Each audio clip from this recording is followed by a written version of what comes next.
make a positive impact across humanity. Class of 2023, we hope you'll come back to see us often. On behalf of everyone at NYU, warmest congratulations to you all and our very best wishes for the future.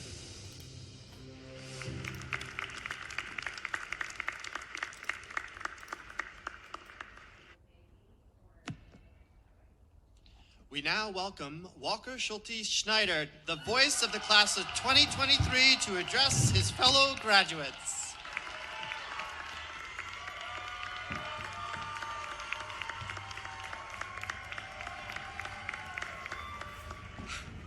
Thank you. I'm very, very honored and very humbled to be speaking in front of you all today. When I was in college, my favorite part about coming home was going on walks with my mom. She would walk so fast that sometimes I'd have to jog just to keep up with her. And usually, she'd bring an index card with an agenda for the different conversation topics she wanted us to cover. During these walks, without fail, she'd raise her pinky to the sky and go, "Oh, Walker, look up." Sometimes, she was pointing out the gargoyles decorating a building's facade. Other times, she wanted to peek inside opulent apartments, what she referred to as swanky pads. And every now and then, she just wanted to get a better look at that pimple on my cheek. When we looked up, our conversations would spiderweb into wide-ranging discussions. My mom started out commenting on the gargoyles, but due to their stony faces, ended up connecting them to Medusa and then to Medusa's unheralded legacy as a feminist icon. Peering into the apartment could lead to her talking about the murder mystery podcast she had just finished. And, although I'm still not sure how, criticizing my skincare routine once evolved into a discussion about flamenco dancing. When we looked up, we inevitably started talking about the future. My mom was a docent at the Met, so we talked about what tour she wanted to lead after she finished her ancient Egypt one. I was a senior in college and hungry for her advice, so we talked about what kinds of career I could have. We talked about my interest in potentially going to law school. Now, my mom was the daughter of a lawyer, and like any lawyer's child, had her own hang-ups about the legal profession. Nevertheless, she thought it was a good idea for me to apply and encourage me, so I did. And then, a month before I received my acceptance to NYU, she passed away from metastatic breast cancer. When I started as a 1L, I was just beginning to process how to exist in this world without my mom. The person who had, literally, been there for me from the very start as my friend, my source of protection and comfort, and my personal docent for life. By then, of course, the COVID-19 pandemic had descended on our world. We were all forced to adapt to a new reality of Zoom meetings and socially distant connections. One of the ways I handled this jarring start was by trying to be the very best law student I could be. I bought Barry Friedman's book and, highlighter in hand, read the whole thing. In a misguided attempt to be fancy, I would stand in front of my bathroom mirror and pronouncing how to say the word certiorari. Of course, like I found out, no one actually knows how to say it. I read and briefed every single case. And when the day came in Civ Pro, like all of you, I pretended I knew what was going on in Penoyer v. Neff. I don't, and still don't. Looking back, I now see I was trying desperately to think like a lawyer. To me, thinking like a lawyer felt a bit like dissecting the frog in 7th grade biology.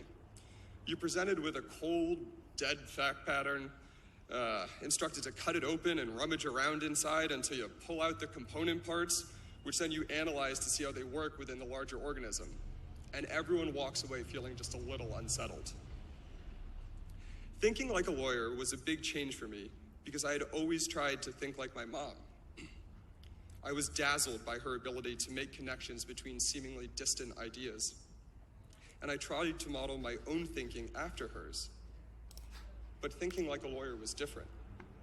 If thinking like my mom was all about looking up, then law school required learning how to really look down. And it seemed like it came so naturally to many of my classmates.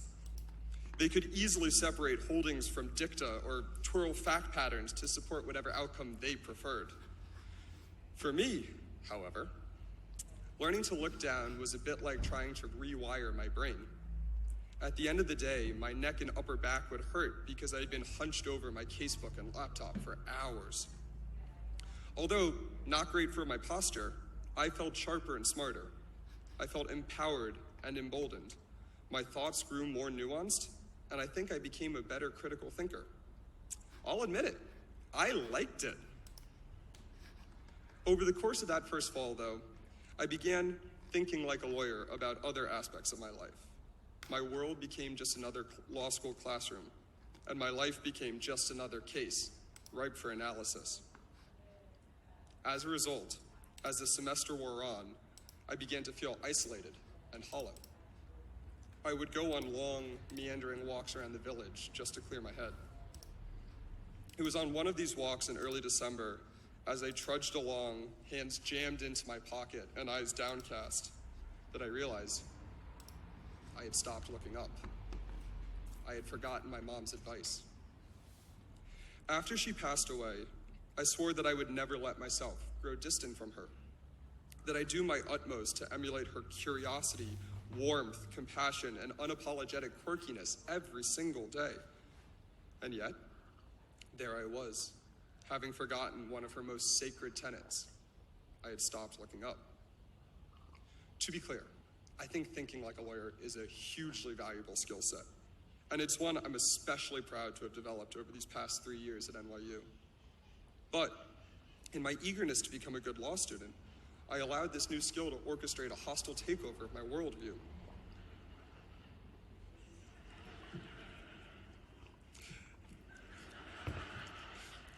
That fall, I became so hyper-focused on scrutinizing fact patterns and analyzing cases that I cut my field of vision in half.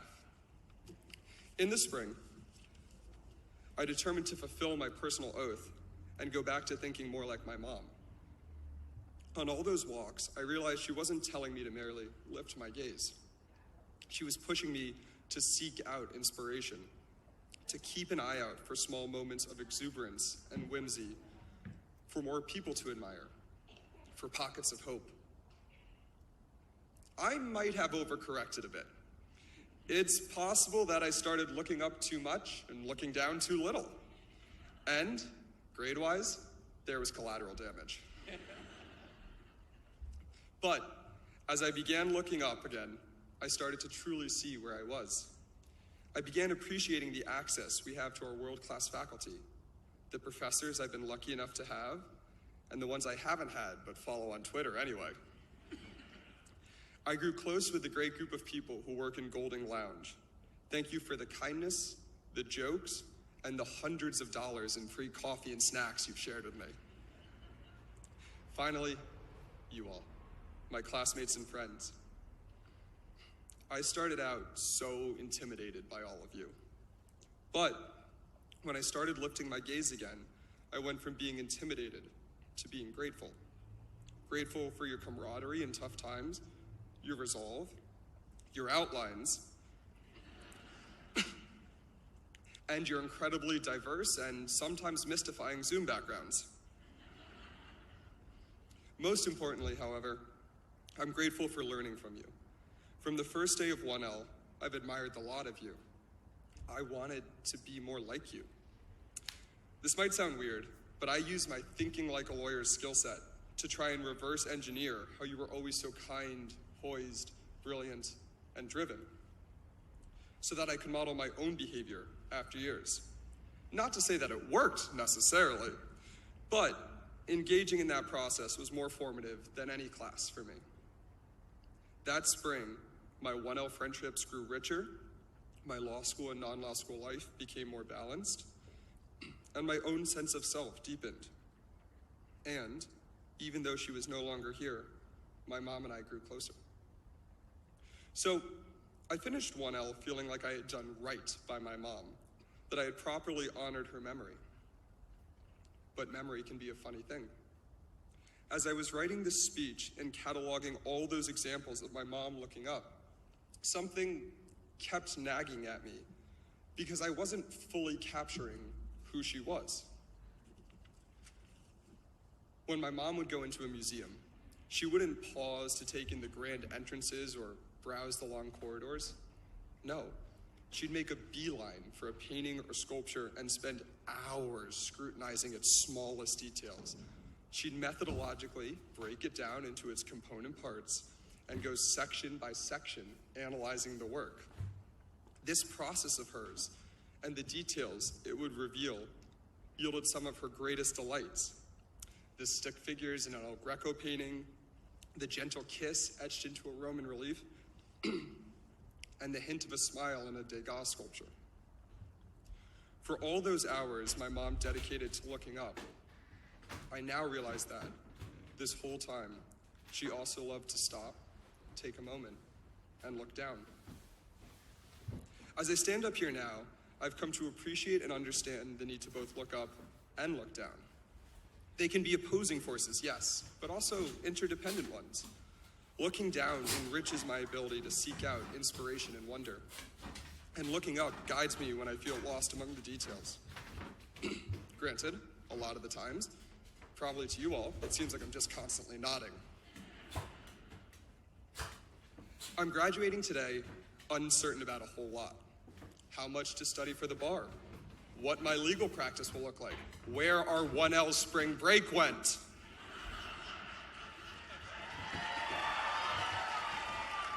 Sorry. But I do know two things. When faced with a problem, we'll think like lawyers. We'll look down, break the fact pattern into its component parts, and scrutinize the smallest details. But when our backs are truly up against the wall, when we're feeling lost, stuck, or uninspired, we'll look up. I still go on plenty of walks. These days, I'm often joined by my fiance, my family, or my friends. Of course, I lift my gaze and look up. But now, just as frequently, I look down. When I'm missing my mom the most, I seek out these quiet moments. In looking up and in looking down, that's where I find her. Thank you.